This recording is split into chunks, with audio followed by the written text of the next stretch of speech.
des années. Déjà 30 ans.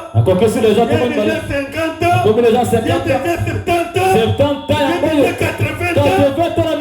Et les années coulent. Et rien ne se réalise ni ne s'accomplit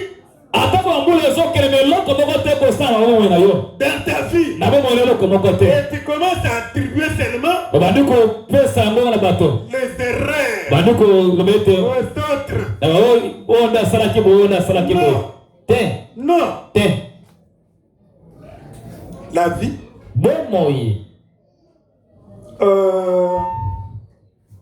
c'est l'ensemble des hauts et des bas.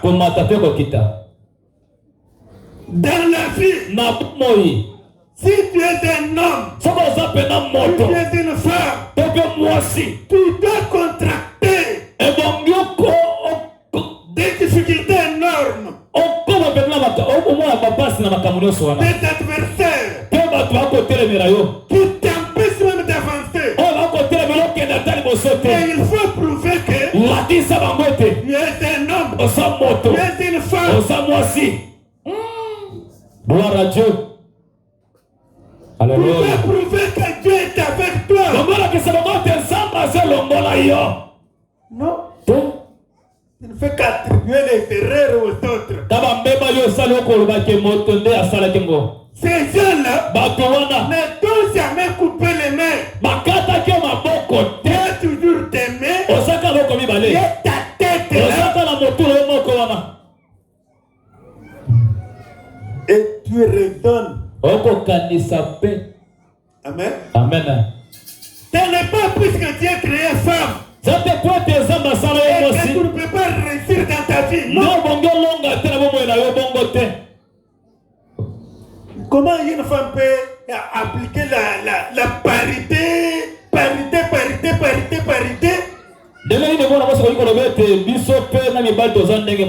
Mais de quelle parité vous parlez?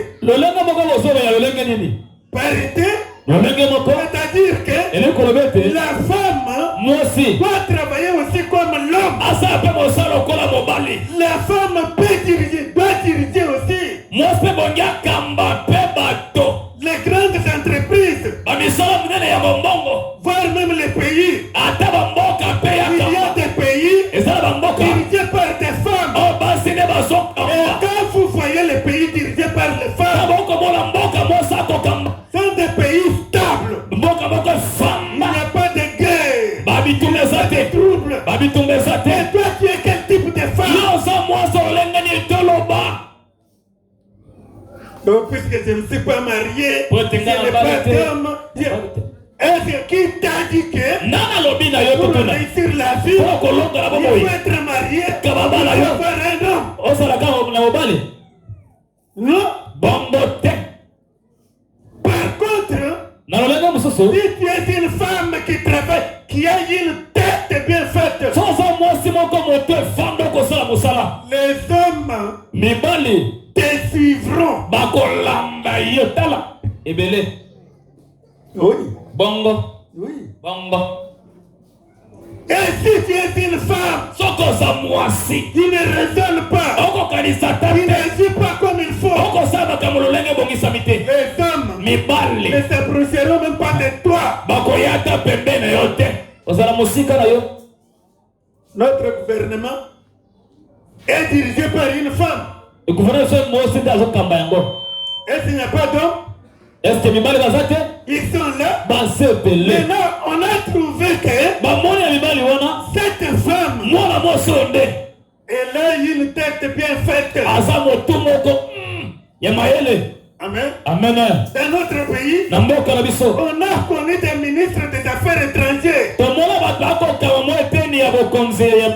Ils ne pouvaient rien faire. Actuellement, nous avons une femme comme ministre des Affaires étrangères. Et la diplomatie congolaise est au top. Plus que quand les hommes dirigeaient. Mais comment toi, tu Tu es là. Osawana. Tu ne peux pas étudier. Non. Je suis une femme. Un jour, il y aura un homme qui me prendra au mariage. Qui t'a dit que tel que tu es là, tu auras un homme capable. Vous savez, si tu n'as pas étudié, tu auras toujours un homme fou. Mais comment? Un homme qui a beaucoup étudié peut prendre en mariage une femme qui n'a pas étudié. C'est la folie. C'est comme quelqu'un qui n'a pas étudié mais qui attend toujours le boulot à faire. Il y a des entreprises, nous attendons les entreprises. Ces entreprises viendront. Qu'est-ce que tu as appris qui fera qu'on puisse t'engager dans cette entreprise-là? Rien. Mais tu attends toujours les entreprises. Il est chômeur par rapport à quelle étude tu as fait. Rien que tu as fait comme étude, mais tu te qualifies comme chômeur. Chômeur de quoi? Il manque le foufou. Amen. Amen. Non. Il faut parler de chômage. Il a étudié. Vous savez, si j'avais la possibilité de parler avec les autorités du pays, je leur demanderais de multiplier beaucoup les facultés professionnelles. L'école professionnelle et les rendre aussi gratuites. C'est là qu'il y a le développement du pays. Comment expliquer que nous avons beaucoup de facultés de lettres? Quelqu'un qui étudie, il n'apprend rien comme boulot à faire. Il apprend seulement à rester dans le bureau. Dans le bureau. Et après tout, il vous dit il n'y a pas de boulot à faire dans ce pays. Quand nous faisons l'évaluation, les universités versent sur le marché d'emploi à peu près 50 000 étudiants. 50 000 étudiants diplômés qui terminent. Mais l'Assemblée nationale, c'est combien? 500 députés sur 50 000. Na 50 000 wana. Ça représente quoi? Peut-être 1% ou 10%. 1% ya 50 000 étudiants bako sisa na mbola. Et après 5 ans, pena sima ya 7 ans, puisque une législature c'est 5 ans.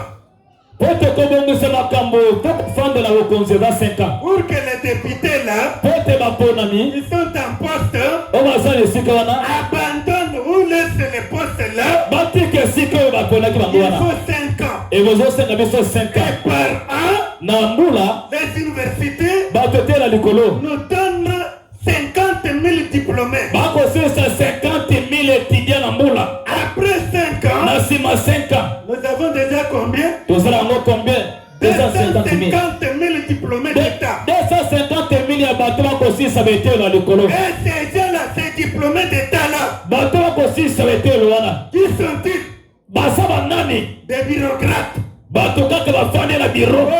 Combien de bureaux nous avons? Combien de bureaux que nous avons dans pour 250 000. Pour 250 000 étudiants, c'est que là, ça Nicolo.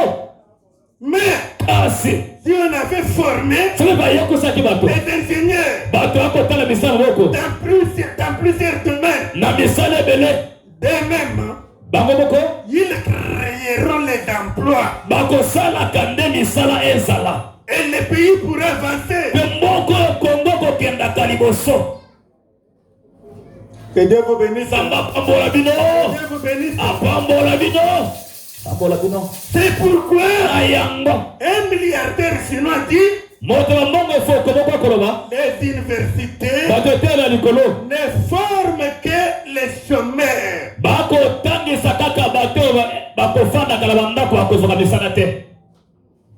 Les universités ne fabriquent que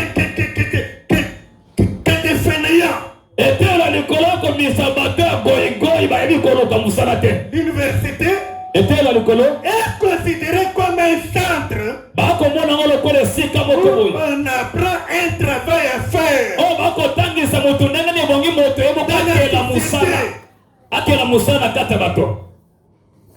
Mais comment on peut nous former toujours des hommes de lettres, des hommes de lettres? Et quand tu dis à la fin d'aller dans une faculté où il peut faire quelque chose à la fin,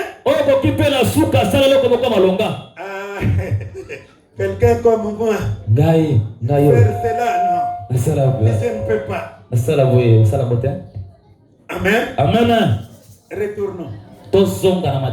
Enseigne-nous à bien compter nos jours, afin que nous pratiquions, nous mettions notre cœur à la sagesse.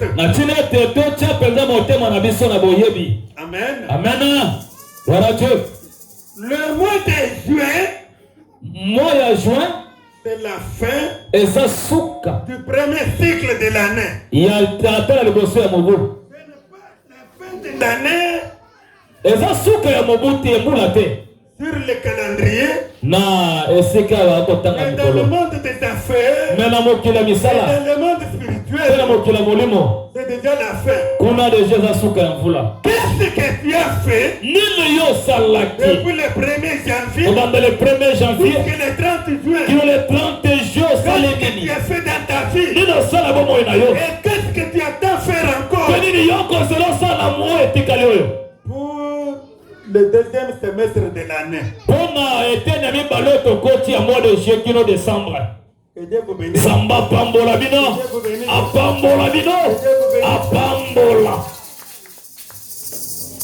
Et après le 30 juin, un homme normal doit se reposer. Selon la Bible, le 1er juillet, ce n'est pas un jour de travailler. Le 1er juillet, selon la Bible, c'est un jour où un homme normal se repose et prend les papiers, commence à examiner un par un de ses projets, de ses plans, pour voir ce qu'il a fait et ce qu'il n'a pas fait. Et ce jour-là, c'est lui qui n'a pas réussi doit pleurer. C'est biblique. Je n'ai pas le temps de vous lire tout. Et c'est lui qui a bien travaillé le premier semestre. Le 1er juillet, il doit fêter. Puisque Dieu lui a accordé la force et la réussite.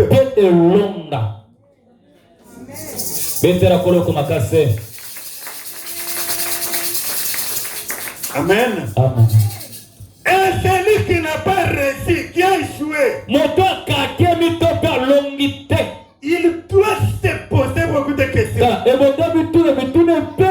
Pourquoi je n'ai pas réussi à mes projets?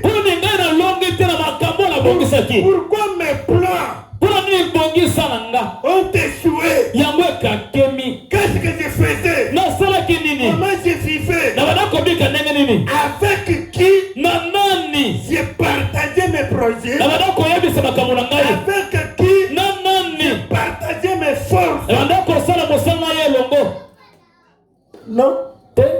Tu ne te poses pas de questions comme ça.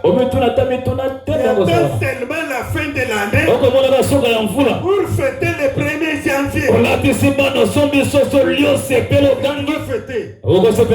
Quelqu'un qui a échoué, il fait quoi? Hein? Je me suis toujours posé des questions. Quelqu'un qui a échoué dans sa vie toute l'année.